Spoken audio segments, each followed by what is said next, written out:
کہ مرید کیا بننا؟ عاشق بننا. مرید کیا بننا؟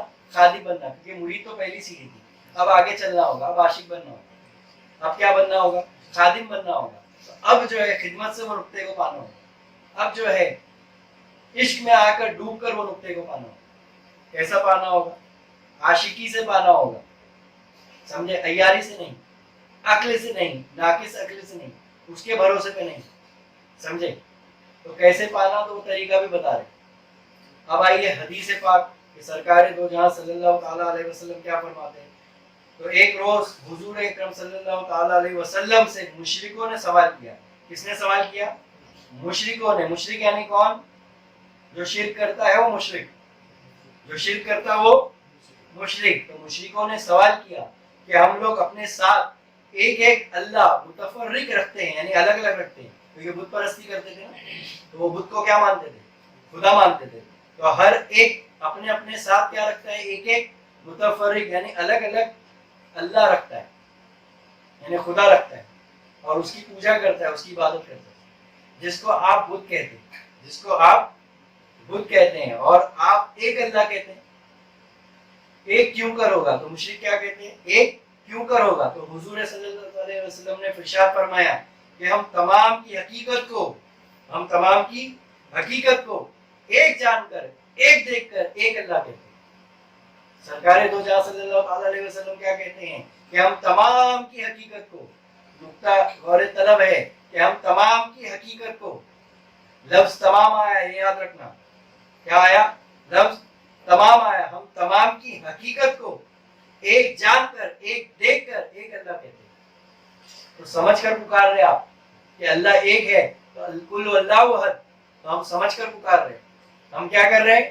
سمجھ کر پکار رہے, کل اللہ احد اشہد ان لا الہ الا اللہ. تو سمجھ کر گواہی دینا کہ وہ ایک کیسے ہے, وہ یکتا کیسے ہے, وہ واحد کیسے ہے, تب جا کر اس کی توحید سمجھ میں آئے گی. ورنہ آپ شرک میں مبتلا ہے, کیونکہ آگے اور بھی درجات ہے شرک کے. یہ تو ابھی میں ذکر جلی کی بات کر رہا ہوں. کس کی بات کر رہا ہوں میں ابھی تو پہلے اول درجے کی بات چل رہی ہے. تو کیا لکھتے ہیں کہ جب تو مٹے گا ہوگا غری کے یم وصال, رکھ کر خودی خدا کو پکارا تو کیا ہوا, رکھ کر خودی خدا کو پکارا تو کیا ہوا, جب دو سرا میں دوسرا موجود ہی نہیں, جب دو سرا میں, ایک سرا یہ سرا اور ایک سرا میں بتایا نا سفلی الوی, دو ہی سرے کیا ہے, سفلی اور ایک الوی, دو ہی سرے ہیں. تو یہ جب دو سرا میں دوسرا موجود ہی نہیں, بت کو اگر میں خدا پکارا تو کیا ہوا, بت کو اگر میں خدا پکارا تو کیا ہوا. تو یہ تو ابھی شرک جلی کی بات تھی. اب آئیے شرک دوم کی طرف چلتے ہیں. کس کی طرف؟ دوسرے شرک کی طرف چلتے ہیں, دوسرے شرک کے اقسام کی طرف, دوسرے مرتبے کی طرف چلتے ہیں. تو دوسرا مرتبہ کیا ہے؟ تو شرک خفی ہے. کیا ہے؟ شرک خفی. خفی یعنی چھپا ہوا, خفی یعنی پنہا, خفی کے معنی چھپا ہوا, شرک خفی. تو شرک خفی کو کیا کہا گیا؟ تو شرک فی الافعال, شرک فی الافعال, فی کا معنی میں, ال کا معنی خاص, افعال فعل کی جمع, فعل یعنی کام, فعل یعنی کام. تو کام کے اندر اللہ کو شامل کرنا, غیر اللہ کو شامل کرنا, یہ کیا ہے؟ تو شرک خفی. اعمال کے اندر, فعل کے اندر, افعال کے اندر, کیونکہ فعل کی جمع افعال, تو شرک فی الافعال. سمجھ میں آ رہا کہ نہیں آ رہا نقطہ؟ شرک فی الافعال, افعال یعنی فعل کی جمع افعال, فعل یعنی کام. انگلش میں فعل کو کیا کہتے ہیں؟ ورب کہتے ہیں. فعل کو کیا کہتے ہیں؟ ورب کہتے ہیں, کام کرنا. سبجیکٹ آبجیکٹ ورب, سمجھ میں آ رہا نا؟ سبجیکٹ آبجیکٹ ورب, ورب یعنی کام کرنا ہے نا. تو یہاں پر افعال سے مراد ہے. تو یہاں پر ال آیا ہے, تو الافعال یعنی اللہ کے کام میں, کسی کے غیر اللہ کو شریک کرنا. یہ یاد رکھنا اور سمجھنا ہے. ہم کو کیا کرنا ہے؟ سمجھنا ہے. تو اب آئیے ازرو شریعت, اس کی تعریف کیا ہے, اس کی ڈیفینیشن کیا ہے؟ تو حق تعالی خیر و شر کا ارادہ کرنے والا اور ان دونوں کو پیدا کرنے والا ہے, لیکن خیر سے راضی لیکن شر سے راضی نہیں. کون؟ اللہ رب العزت. تو اسی لیے یاد رکھنا اللہ شر سے راضی نہیں ہے بلکہ خیر سے راضی ہے، جبکہ ارادہ کرنے والا، اس کو پیدا کرنے والی ذات کون ہے؟ اللہ کی ذات ہے، لیکن وہ شر سے راضی نہیں ہے۔ بس یہی نقطہ سمجھنا ہے کہ شیطان سے خطا ہوئی اور آدم علیہ السلام سے خطا اجتہادی ہوئی۔ کیا ہوئی؟ شیطان سے بھی خطا ہوئی اور آدم علیہ السلام، اللہ صلاۃ النبی سلام تو تسلیم جو ہے، ان سے بھی خطا اجتہادی ہوئی۔ لیکن آدم علیہ السلام نے خطا کو جو ہے خاکساری میں کیا کہا؟ اپنی طرف وہ کیا، ٹرن کیا، اس کو قبول کیا اور اللہ کی بارگاہ میں معافی کیا، طلب کیا۔ آدم علیہ السلام نے اللہ کی بارگاہ میں معافی طلب کی اور اللہ نے معاف کیا۔ تو یہ کیا ہے؟ آدم علیہ السلام کی خاکساری ہے۔ کیا ہے؟ کہ خاکساری کی وجہ سے اللہ نے ان کی خطا کو تسلیم کیا، قبول کیا اور معاف فرمایا۔ یہ خاکساری ہے، یہ قبول کیا انہوں نے اپنی خطا کو، یعنی انہوں نے اپنی خطا کو اپنے اوپر ڈالا، اللہ کی طرف رجوع نہیں کیا، اللہ کی طرف رجوع نہیں کیا، اس نے ٹرن نہیں کیا کہ تجھ سے خطا ہوئی، تیری وجہ سے خطا ہوئی، بلکہ یہ کہا کہ مجھ سے خطا ہوئی۔ اور شیطان نے کیا کہا؟ کہ مجھ سے خطا نہیں، بس تجھ سے ہوئی، یہ کرنے والا تو ہی ہے۔ بس یہ نقطے کو سمجھنا ہے کہ وہ شیطان ہو گیا، وہ ملعون ہو گیا، کیا؟ انا کے باعث۔ کس کے باعث؟ انا کے باعث۔ اور یہ مقبول ہو گئے کس کی وجہ سے؟ خاکساری کی باعث۔ اپنی غلطی کو کیا کرنا؟ قبول کرنا، یہ صفت ہے آدم علیہ السلام کی۔ اور اپنی غلطی دوسروں پہ تھوپنا، یہ صفت شیطانی ہے۔ اپنی غلطی کو دوسروں پہ تھوپنا، یہ صفت شیطانی ہے۔ نقطہ نکلتے چلا جا رہا ہے، دیکھو، سمجھتے چلے جانا۔ اپنی خطا کو دوسروں پہ ڈالنا، تھوپنا، یہ صفت شیطانی ہے۔ اور اپنی طرف ٹرن کر لینا اور جھک جانا اور معافی مانگ لینا، کیونکہ اللہ کو توبہ کرنے والے پسند ہے۔ اللہ کو کون پسند ہے؟ توبہ کرنے والے۔ اس لیے اللہ تعالیٰ فرماتا ہے کوئی ہے مجھ سے مانگنے والا، تو اللہ کو پسند ہے فریاد کرنے والا، مانگنے والا، گڑ گڑانے والا۔ خاک ساری میں آنا، یہاں تعلیم کس کی ہے؟ خاک ساری کی تعلیم ہے۔ تو شرک تو دستک دور دور تک کہاں سے دیتا؟ کہ جو ہے جو خاک ساری میں جیتا ہے، جو اپنے آپ کو زیر کر رہا ہے، وہ یہ کہہ رہا ہے کہ میں کچھ نہیں ہوں، تو سب کچھ ہے۔ جو یہ کہتا ہے کہ میں کچھ نہیں ہے، تو سب کچھ ہے، تو وہ تو کس کی طرف اشارہ ہے؟ تو مسمے کی طرف اشارہ ہے، وہ ذات کی طرف اشارہ ہے۔ کس کی طرف اشارہ ہے؟ وہ اینٹیٹی کی طرف اشارہ ہے، وہ ایگزسٹنس کی طرف اشارہ ہے، وہ اللہ کی وحیت کی طرف اشارہ ہے۔ تو پھر شرک تو دستک کہاں دے رہا؟ دور دور میں۔ تو بس سمجھنا کہ صوفیزم میں تعلیم کس کی ہے، تصوف میں تعلیم کس کی ہے، کہ اہل تصوف کس کا درس دے رہے، سمجھنا پڑے گا۔ اس کے بعد فیصلہ کرنا ہے نا، فیصلہ آپ کو کرنا ہے۔ ہمارا کام ہے کہ اس غلط فہمی کا ازالہ کر دینا، سمجھے؟ تو ازرو شریعت شرک خفی یعنی شرک فی الافعال، یعنی اس کا تعلق افعال سے، یعنی فعل سے، کام سے ہے۔ تو فی کا مطلب میں کہ اللہ کے کام کے اندر کسی کو شریک کر لینا، جیسے مثال کے طور پر نماز، جیسے مثال کے طور پر نماز، روزہ، حج، زکوٰۃ، یہ فعل ہے نا، یہ بدنی فعل ہے نا آپ کے۔ نماز آپ بدن سے کر رہے ہو نا، سمجھ میں آ رہا ہے؟ ایسا ہے۔ تو اب آئیے آگے کیا لکھتے ہیں؟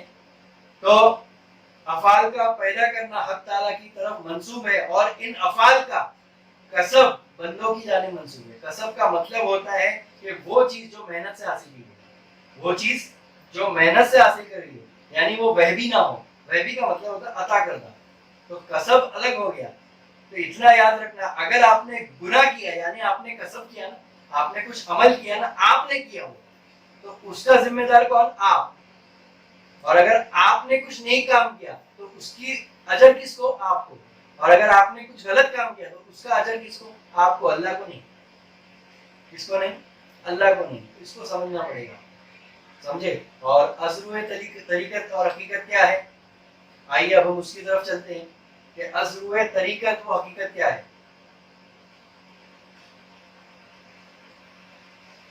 تو حق تعالیٰ ہی فاعل حقیقی ہے۔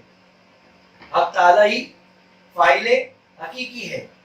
فعل، فاعل، مفعول۔ فعل یعنی کام، فاعل یعنی جو کام کرنے والا ہے، اور فاعل یعنی جس کا کام کیا جائے۔ تو فعل، فاعل، مفعول۔ تو مفعول کون ہے؟ تو حق وہی ذات ہے، اللہ رب العزت کی ذات ہے۔ تو اب آئیے اللہ تعالیٰ قرآن میں کیا فرماتا ہے؟ تو اللہ تعالیٰ فرماتا ہے اللہ تعالیٰ جو چاہتا ہے کرتا ہے، اور جو چاہے فیصلہ کرتا ہے۔ جو چاہے کرتا ہے اور جو چاہے فیصلہ کرتا ہے۔ اب ایک اور آیت میں جو وہ کرتا ہے اس سے کوئی نہیں پوچھ سکتا کہ وہ یہ کیوں کر رہا ہے, ایسا کیوں کر رہا, ویسا کیوں کر رہا, ہم نہیں پوچھ سکتے. ایک جگہ فرماتا ہے اللہ تعالیٰ بغیر حکم الہی ایک ذرہ بھی جنبش نہیں کر سکتا. بغیر حکم الہی ایک ذرہ بھی جنبش نہیں کر سکتا بغیر حکم الہی. لیکن خطا کو کس کی طرف منسوب کرنا؟ اپنی طرف, اور عطا کو اس کی طرف. خطا کو اپنی طرف اور عطا کو اس کی طرف. یہ نقطہ جاننے کے بعد ہر وقت وہ ایک نئی شان میں, ہر وقت وہ نئی شان میں. تو طریقت و حقیقت میں اپنے اختیار سے اور تمام عالم کے اختیار سے باہر آنا ہے. کیا آنا ہے؟ اپنے اختیار سے اور تمام عالم کے اختیار سے کیا آنا ہے؟ باہر آنا ہے. اور اس سے غرض یہ ہے کہ ایسے تمام حرکات و افعال کہ جن کو وہ اس سے پہلے اپنے اور دوسروں کی طرف منسوب کرتا تھا, اپنے اور دوسروں کی طرف منسوب کرتا تھا, اور ان کو اپنی طرف سے اور نیز دوسروں کی طرف سے جانتا تھا کہ پیسہ کمانے والا میں, کام کرنے والا میں, یعنی ہر چیز میں لگی ہوئی ہے. کیا لگی ہوئی ہے؟ ہر چیز میں لگی ہے. جبکہ اللہ تعالیٰ کیا فرما رہا ہے؟ رزق دینے والا اللہ, جنبش دینے والا اللہ, حرکت کرنے والا اللہ, افعال کرنے والا اللہ. اللہ تعالیٰ کیا فرما رہا ہے؟ اللہ. اور تم کیا فرما رہے؟ میں. بس یہی نقطے کو سمجھنا ہے. ان سب کو وہ حق کی طرف نسبت کرنے اور سب کو حق تعالیٰ کی طرف سے جانے اور اپنے تمام افعال کو حق کی طرف ایسے خیال کرے جس طرح کنجی کی حرکت کو ہاتھ کے ساتھ نسبت ہے اور مردے کی جنبش کو غسل دینے والے کے ہاتھ سے. مردہ جنبش کب کرے گا؟ جب غسال اس کو حرکت دے گا. تو مردے کو حرکت کس سے؟ غسال سے. تو اس طرح ہو جانا, اپنے آپ کو اس طرح کر دینا, اپنے خیال کو, اپنی نیتوں کو, اپنے ارادوں کو کیا کر دینا زیر کر دینا, کیا کر دینا. اور یہی نقطۂ توحید ہے. اسی عمل سے, اسی طریقے سے آپ نقطۂ توحید کو پہنچو گے, ورنہ آپ نہیں پہنچ سکتے. تو وہ طریقہ خانقاہوں میں سکھایا جاتا ہے کہ مردہ جو ہے غسال سے مردے کو حرکت ہے.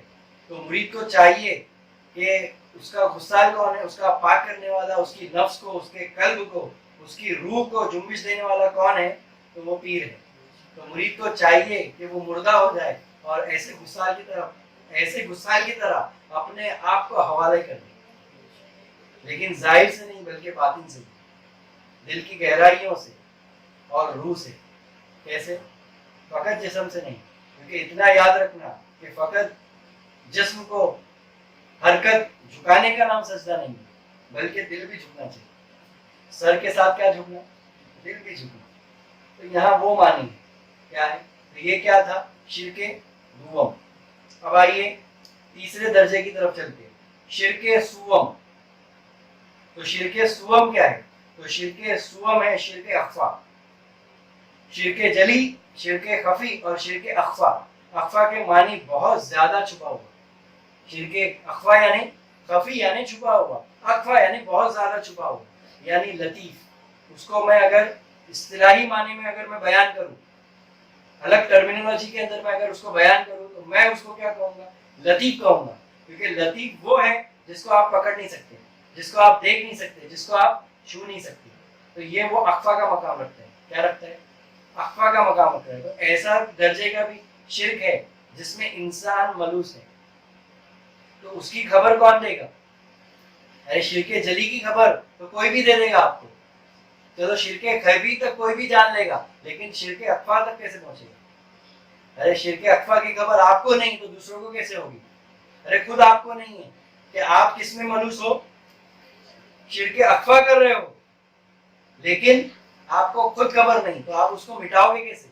تو تمام پتہ کیا چلا کہ پوری زندگی کس میں رہے آپ؟ شرک اخفا کے اندر ہے, اور آپ کو خبر تک نہ ہو.